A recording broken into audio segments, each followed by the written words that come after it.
Good morning. आज आपण estimation and कॉस्टिंगचा second unit म्हणजेच डिटेल्ड एस्टिमेट हा शिकणार आहोत. मागील युनिटमध्ये आपण अप्रॉक्सिमेट एस्टिमेट म्हणजेच अंदाजे अंदाजपत्रक बद्दल सविस्तर माहिती घेतली होती की अंदाजे अंदाजपत्रक म्हणजे काय, त्याची आवश्यकता काय असते आणि कुठल्या पद्धतीने आपण अंदाजे अंदाजपत्रक म्हणजेच अप्रॉक्सिमेट एस्टिमेट काढतो. तर या युनिटमध्ये आपण डिटेल्ड एस्टिमेट म्हणजेच सविस्तर अंदाजपत्रकाबद्दल सविस्तरपणे जाणून घेणार आहोत की सविस्तर अंदाजपत्रक म्हणजे काय, ते काढण्यासाठी आपल्याला कुठल्या गोष्टी लागतात, मग ते काढण्याच्या पद्धती कुठल्या आहेत जे आपण वापरून त्याचं सविस्तर एस्टिमेट काढतो, हे सर्व आपण डिटेलमध्ये या युनिटमध्ये शिकणार आहोत. तर डिटेल्ड एस्टिमेट म्हणजेच सविस्तर अंदाजपत्रक कामाची अंदाजे किंमत की जी नकाशे, सविस्तर तपशील पत्रक, डिझाईन व बाजारभावाच्या आधारे गणित करून काढली जाते त्यास सविस्तर अंदाजपत्रक असे म्हणतात. मग सविस्तर अंदाजपत्रक म्हणजे काय? असं अंदाजपत्रक जे आपण नकाशे, डिझाईन, तपशील पत्रक आणि बाजारभावाच्या आधारे, बाजारभाव म्हणजे की बाजारात सिमेंटचं काय रेट सुरू आहे, सँडचं काय दर सुरू आहे, या सर्व गोष्टींचा च्या माध्यमातून किंवा त्यांच्या मदतीने आपण एक अंदाजपत्रक तयार करतो, ज्याला आपण सविस्तर अंदाजपत्रक असं म्हणतो. हे अंदाजपत्रक तयार करण्यासाठी नकाशा व डिझाईनची आवश्यकता असते. ठीक आहे, म्हणजे काय की आधी आपल्याला नकाशा काढावा लागतो, डिझाईन करावी लागते आणि त्यानंतरच आपण सविस्तर अंदाजपत्रक काढू शकतो. हे अंदाजपत्रक करण्यासाठी जास्त आकडेमोड करावी लागते, म्हणजे गणितीय कॅल्क्युलेशन्स जास्त असतात आणि जास्त वेळ लागतो. मात्र तुलनेने अधिक अचूक अंदाजे किंमत मिळते. म्हणजे काय की जी किंमत आपल्याला सविस्तर अंदाजपत्रक काढून मिळते ती जवळजवळ आपल्या वास्तविक किमती इतकीच असते. ठीक आहे, वास्तविक किंमत कधी माहिती पडते आपल्याला? आपण पहिल्या युनिटमध्ये बघितलं की जेव्हा आपलं पूर्ण बांधकाम पूर्ण होतं त्याच्या शेवटी जी किंमत आपल्याकडे येते ती आपली वास्तविक किंमत आहे. म्हणजे आपण सविस्तर अंदाजपत्रकाने जी आपण किंमत काढतो ती जवळजवळ वास्तविक किमतीच्या जवळपास असते, म्हणजे अचूक असते. हे अंदाजपत्रक कंत्राटाची कागदपत्रे तयार करण्यासाठी आवश्यक आहे. मग जेव्हा आपण कॉन्ट्रॅक्ट बनवतो, जेव्हा आपण करार साईन करतो, त्यावेळी आपल्याला सविस्तर अंदाजपत्रकाची आवश्यकता पडते. ठीक आहे. मग अंदाजपत्रक तयार करण्यासाठी आवश्यक बाबी म्हणजे जेव्हा आपण सविस्तर अंदाजपत्रक तयार करतो तर त्यासाठी आपल्याला कुठल्या कुठल्या गोष्टी लागतात. तर आपल्याला काय लागतं? नकाशा, तपशील पत्रके आणि दर. नकाशावरनं आपल्याला आपल्या स्ट्रक्चरची, बांधकामाची पूर्ण डिटेलिंग माहिती पडते की किती प्लान, किती लांबी, रुंदी, उंची, या सर्व गोष्टी नकाशावरनं माहिती पडते. काम कुठल्या पद्धतीने करायचं आहे आणि कुठल्या दर्जेचं मटेरियल किंवा कारिगर बोलवायचे आहेत ते आपल्याला तपशील पत्रकातून माहिती पडते. आणि दर म्हणजे काय की मार्केटमध्ये रेट काय सुरू आहे, सिमेंटचे, रेतीचे किंवा गिट्टीचे रेट काय सुरू आहे किंवा विटांचे रेट काय सुरू आहे, याच्या आधारे आपण सविस्तर अंदाजपत्रक तयार करतो. मग तपशील पत्रके म्हणजे काय? तर तपशील पत्रके एक असं कागदपत्र आहे ज्याच्या माध्यमाने आपल्याला आपल्या कामाचा दर्जा, कारागिरीचा दर्जा आणि काम करण्याची पद्धत माहिती पडते. स्पेसिफिकेशनवर आपल्याला एक पूर्ण युनिट शिकायचं आहे ज्यामध्ये तुम्हाला क्लिअर होऊन जाईल की स्पेसिफिकेशन म्हणजे काय आणि का आपण स्पेसिफिकेशन लिहितो. ठीक आहे, पण आता फक्त एक माहितीसाठी म्हणून तपशील पत्रक म्हणजे काय? एक असा कागदपत्र असतो ज्यामध्ये आपल्याला आपल्या कामामध्ये वापरण्यात येणारा जो माल आहे त्याचा दर्जा, म्हणजे कुठल्या क्वालिटीचा माल आपल्याला वापरायचा आहे किंवा कुठल्या क्वालिटीचे लेबर वापरायचे आहे किंवा काम कुठल्या पद्धतीने करायचं आहे, या सर्व गोष्टींची माहिती तपशील पत्रकामध्ये असते. ठीक आहे, मग ह्या तीनही गोष्टींचा उपयोग करून आपण अंदाजपत्रक, कुठला अंदाजपत्रक? सविस्तर अंदाजपत्रक तयार करतो. ठीक आहे, एखाद्या प्रकल्पाचे कामाचे सविस्तर अंदाजपत्रक तयार करण्यासाठी त्या संबंधीची खालील माहिती असणे आवश्यक आहे. कुठला? आपल्याला नकाशा माहिती असणं गरजेचं आहे, तपशील पत्रके आणि दर.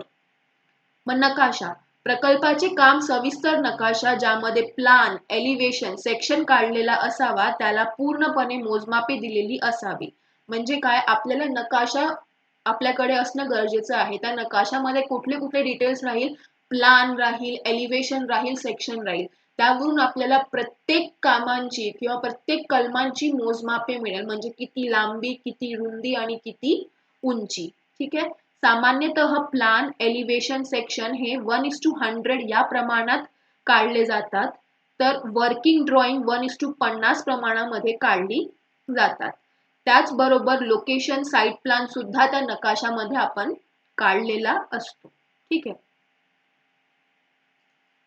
मग आहे तपशील पत्रके. मग तपशील पत्रके म्हणजे काय? असं कागदपत्रक ज्यामध्ये मालाचा दर्जा, कारागिरीचा दर्जा आणि काम करण्याच्या पद्धती दिलेल्या असेल.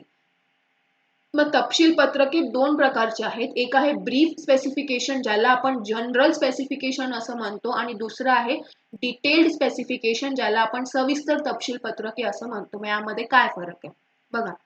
जनरल स्पेसिफिकेशन यामुळे कामाचे स्वरूप, दर्जा, वर्ग तसेच विविध कलमांसाठी वापरण्यात येणारे माल्यांची कल्पना येते. म्हणजे आपल्या बांधकामाला लागणारं कुठलं साहित्य आपल्याला वापरायचं आहे किंवा कुठल्या दर्जाचं साहित्य वापरायचं आहे, त्या सर्व गोष्टी आपल्याला जनरल स्पेसिफिकेशन वरनं माहिती पडतात.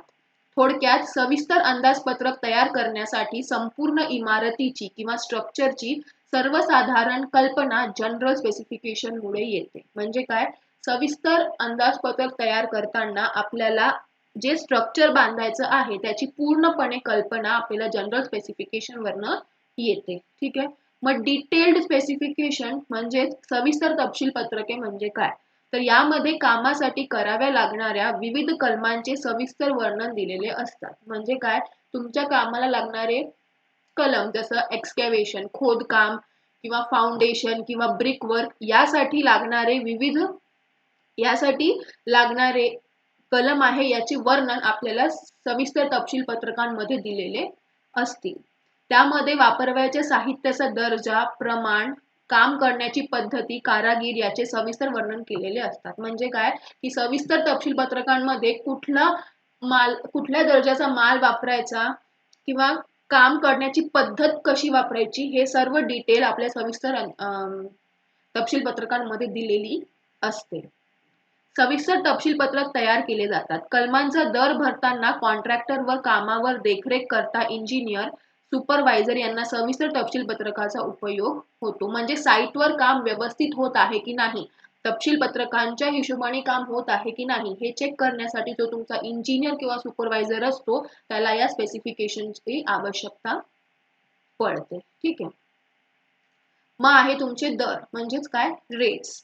तर प्रकल्पाच्या कामांमध्ये कराव्या लागणाऱ्या विविध कलमांची प्रति एक दर सार्वजनिक बांधकाम विभागामार्फत जी दुरुस्ती प्रकाशित केली जाते त्यामधून घेता येतात किंवा दर पृथक्करण करून घेतले जातात. म्हणजे काय? की आपल्या सामानासाठी लागणारे त्याचे दर, जसं जर मी एक स्टील वापरली तर त्याची पर किलो रेट किती आहे, जर सिमेंट वापरलं तर पर बॅग त्याची रेट किती आहे, हे सर्व आपल्याला माहिती असणं गरजेचं आहे, ज्याचा उपयोग करून आपण सविस्तर अंदाजपत्रक तयार करतो. मग हे जी रेट्स आहे हे आपल्याला DSR, ज्याला आपण डिस्ट्रिक्ट शेड्यूल रेट असं म्हणतो, यावरनं आपल्याला आपल्या एरियासाठी काय रेट सुरू आहे याची माहिती मिळते, किंवा आपण रेट एनालिसिस करून, ज्याला आपण दर पृथक्करण असं म्हणतो, तर रेट एनालिसिस करून आपण माहिती करतो की किती मटेरियल लागणार आहे किंवा किती पैशाचं मटेरियल लागणार आहे आणि किती पैशाचे आपल्याला लेबरचा खर्च येणार आहे, हे आपल्याला दर पृथक्करण करून अर्थातच रेट एनालिसिस करून माहिती पडतं. रेट एनालिसिसला डिटेलमध्ये शिकायसाठी आपल्याला एक युनिट आहे जे आपण पुढे शिकणार आहोत. ठीक आहे. त्यामध्ये साहित्य, कामगार, कंत्राटदाराचा फायदा, किरकोळ खर्च इत्यादी सर्व खर्चाचा विचार करून दर पृथक्करण करून प्रति एक दर ठरविला जातो व अंदाजपत्रक करण्यासाठी या दराचा उपयोग केला जातो. म्हणजे काय? जे आपण दर पृथक्करण करतो म्हणजे रेट अनालिसिस मध्ये आपण सर्व कामांचा समावेश करतो. मटेरियल किती लागणार आहे, लेबर किती लागणार आहे, मग कॉन्ट्रॅक्टरला किती पैसा द्यायचा आहे, जर कुठले किरकोळ कामं असेल ज्याला आपण कंटिंजन्सी असं म्हणतो, जे आपण फर्स्ट युनिट मध्ये बघितलं, त्यासाठी आपण 5% राखीव ठेवतो ना, तर त्याचा सुद्धा आपण रेट अनालिसिस मध्ये वापर करतो. मग वर्क चार्ज एस्टॅब्लिशमेंट म्हणजे काय? की तुमचं जे सुपरवायझर आहे, ज्युनियर इंजिनियर आहे, यांचं लागणारा पैसा सुद्धा आपण रेट अनालिसिस मध्ये समाविष्ट करतो. मग या सर्वांचा आपण पैसा काढतो, याला लागणारा आपण पैसा काढतो आणि त्याला सविस्तर अंदाजपत्रकामध्ये लिहितो. ठीक आहे.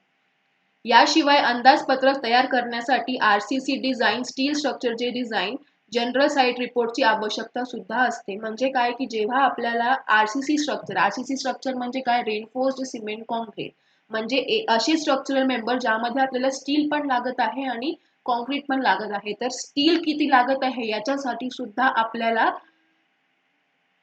त्याचं एस्टिमेट किंवा त्याचा अंदाज काढावा लागतो, जे आपण BBS म्हणजे बार बेंडिंग स्केड्यूल द्वारे आपण माहिती काढतो की आपल्याला आपल्या बांधकामासाठी लागणारं स्टील किती. ठीक आहे. तर मग जेव्हा आपल्याला अंदाजपत्रक तयार करायचा असतो त्यासाठी आपल्याला लागणारे कुठले कुठले हे असतात की आपल्याला नकाशा लागतो, तपशील पत्रके लागतात आणि दर लागतो. ठीक आहे. मग आहे सविस्तर अंदाजपत्रक तयार करण्याच्या पद्धतीमधील टप्पे.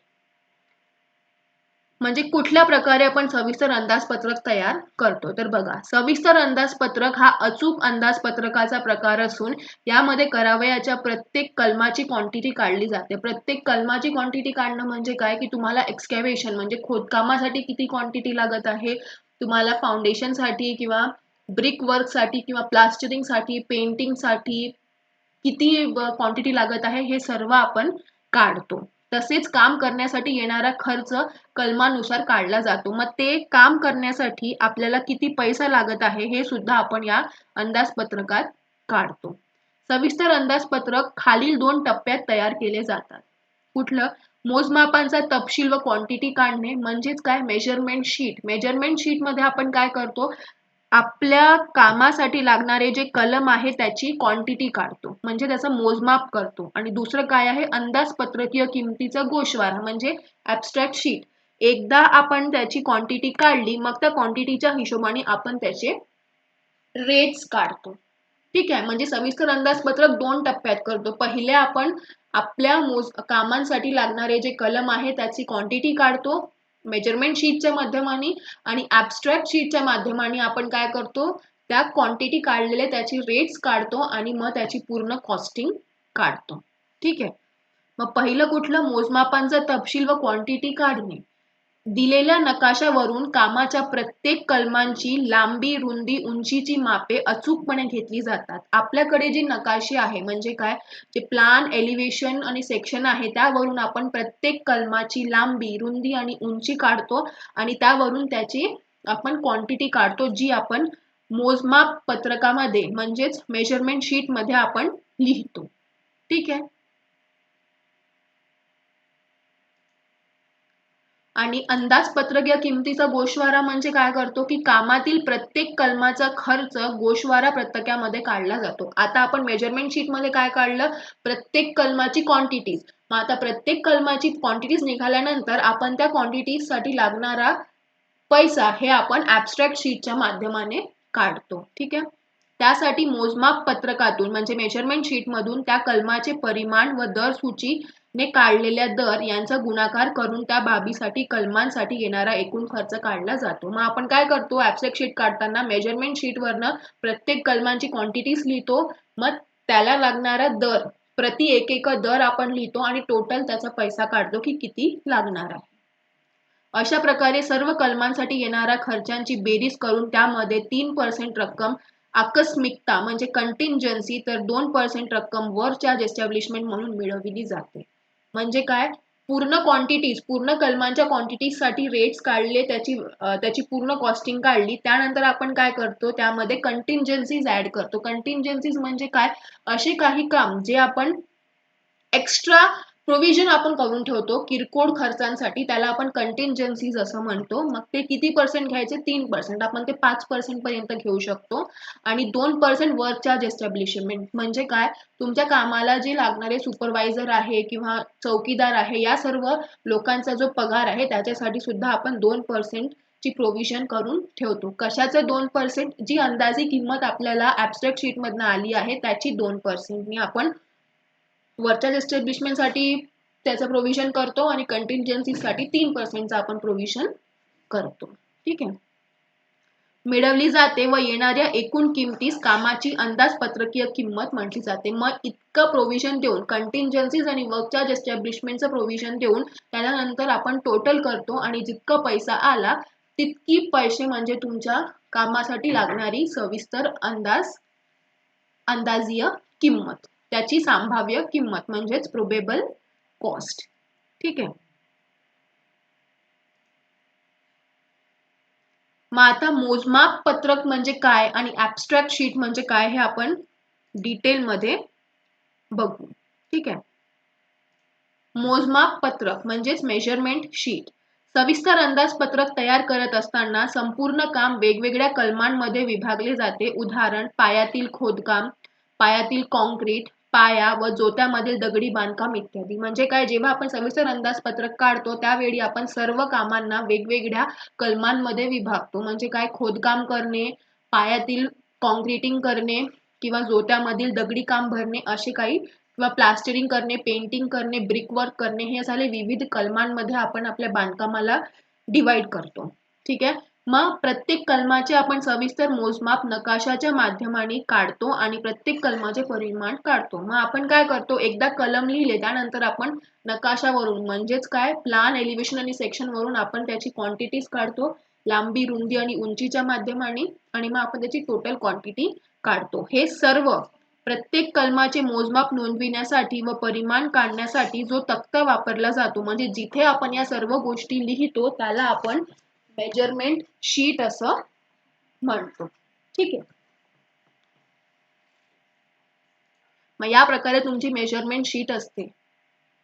मेजरमेंट शीट जिथे आपण कामाचे नाव म्हणजे कुठल्या गोष्टीची बांधकाम आपल्याला करायचं आहे, मग आयटम नंबर, क्रमांक लिहितो, आयटमचे डिस्क्रिप्शन म्हणजे खोदकाम, पायातील कॉन्क्रीटिंग, दगड भरणे, प्लास्टरिंग करणे, पेंटिंग करणे अशा प्रकारे. मग किती, मग त्याची आपण लांबी, रुंदी, उंची लिहितो आणि शेवटी त्याचा क्वांटिटी काढतो. ही झाली तुमची मेजरमेंट शीटचा नमुना म्हणजेच मोजमाप पत्रक. मग दुसरं कुठलं आहे, ऍब्स्ट्रॅक्ट शीट. ऍब्स्ट्रॅक्ट शीट मध्ये तुम्ही काय करता, मोजमाप शीट मध्ये जी तुम्ही क्वांटिटीज काढलं त्यांना तुम्ही ऍब्स्ट्रॅक्ट शीट मध्ये लिहिता आणि ऍब्स्ट्रॅक्ट शीट मध्ये लिहून मग तुम्ही त्याचे रेट्स लिहिता आणि त्याची पूर्ण किंमत काढता. ठीक आहे. बांधकाम मधील निरनिराळ्या कलमांसाठी येणारा खर्च काढण्यासाठी या पत्रकाचा वापर केला जातो. मोजमाप पत्रकावर काढलेली क्वांटिटी व दर पृथक्करण याच्या मदतीने काढलेले दर यांच्या आधारे प्रत्येक कलमांसाठी येणारा खर्च आणि कामाची एकूण किंमत ठराविक नमुन्यातील तक्त्यांमध्ये काढली जाते आणि त्याला गोषवारा पत्रक असे म्हणतात. म्हणजेच काय, ऍब्स्ट्रॅक्ट शीट हा झाला त्याचा नमुना. इथे आपण कामाचे वर्णन म्हणजेच आयटम्स लिहितो. मग इथे क्वांटिटी जी आपण मोजमाप पत्रकात काढलेली जी क्वांटिटी आहे ती आपण इथे लिहितो, त्याचे रेट्स आपण इथे लिहितो आणि मग इथे आपण त्याची अमाऊंट काढतो. ठीक आहे. अशा प्रकारे तुमचं ऍब्स्ट्रॅक्ट शीट असते. मग ऍब्स्ट्रॅक्ट शीटच्या शेवटी पूर्ण आयटम्सची अमाऊंट काढल्यानंतर आपण कंटिंजन्सी ऍड करतो आणि वर्क चार्ज एस्टॅब्लिशमेंट ऍड करतो 3% आणि 2%. मग ते ऍड केल्यानंतर आपण पूर्ण रक्कम काढतो आणि ती जी रक्कम आली ती तुमची अंदाजीय किंमत असेल, तुमच्या बांधकामाला लागणारी अंदाजीय किंमत. ठीक आहे. मग जेव्हा तुम्ही सविस्तर अंदाजपत्रक काढता त्यावेळी तुम्हाला लक्षात ठेवायचं आहे की आपण 2 टप्प्यांमध्ये सविस्तर अंदाजपत्रक काढतो. पहिला म्हणजे आपण मोजमाप पत्रकाचा वापर करून आपण क्वांटिटी काढतो आणि ऍब्स्ट्रॅक्ट शीटचा वापर करून आपण त्यासाठी लागणारे रेट्स काढतो. ठीक आहे. मग अशा प्रकारे आपण डिटेल्ड एस्टिमेटला 2 टप्प्यांमध्ये काढतो. मग आपण आज काय शिकलो की डिटेल्ड एस्टिमेट म्हणजे काय ते आपण शिकलो की डिटेल एस्टिमेट म्हणजे असा अंदाजपत्रक जे आपण नकाशावरनं, स्पेसिफिकेशनवरनं आणि बाजारभावाच्या आधारे आपण त्याला काढतो, ज्याला वेळ लागतो आणि अचूक असतो. ठीक आहे. वेळ लागतो पण हा अचूक असतो. आणि अजून एक गोष्ट जी मी तुम्हाला सांगितली होती की टेक्निकल सँक्शन मिळविण्यासाठी आपल्याला सविस्तर अंदाजपत्रक काढायला लागतं आणि जेव्हा आपण निविदा भरतो त्यावेळी सुद्धा आपल्याला सविस्तर अंदाजपत्रक द्यावा लागतो आणि कॉन्ट्रॅक्ट डॉक्युमेंट्स मध्ये सुद्धा आपल्याला या अंदाजपत्रकाची गरज पडते. मग आपण बघितलं की कशावर अवलंबून आपण काढतो, नकाशा, तपशील पत्रके आणि दर यांच्या माध्यमाने आपण सविस्तर अंदाजपत्रक काढतो. मग आपण बघितलं की किती टप्प्यांमध्ये आपण अंदाजपत्रक तयार करतो, तर 2 टप्प्यांमध्ये. पहिलं म्हणजे आपल्या कलमांना लागलेली क्वांटिटीज आपण काढतो आणि त्या क्वांटिटीजची रेट्स आपण काढून म्हणजे मेजरमेंट शीट आणि ऍबस्ट्रॅक्ट शीटच्या माध्यमातून आपण आपल्या बांधकामाला लागणारा पैसा काढतो. हा झाला तुमचा मेजरमेंट शीटचा नमुना या प्रकारे असतो आणि ऍबस्ट्रॅक्ट शीटचा नमुना या प्रकारे असतो. ठीक आहे. हे लेक्चर आपण इथेच संपवत आहे. पुढील लेक्चरमध्ये आपण पुढचं मेजरमेंट शीट बद्दलचं सविस्तर एस्टिमेट बद्दलला डिटेलमध्ये बघू.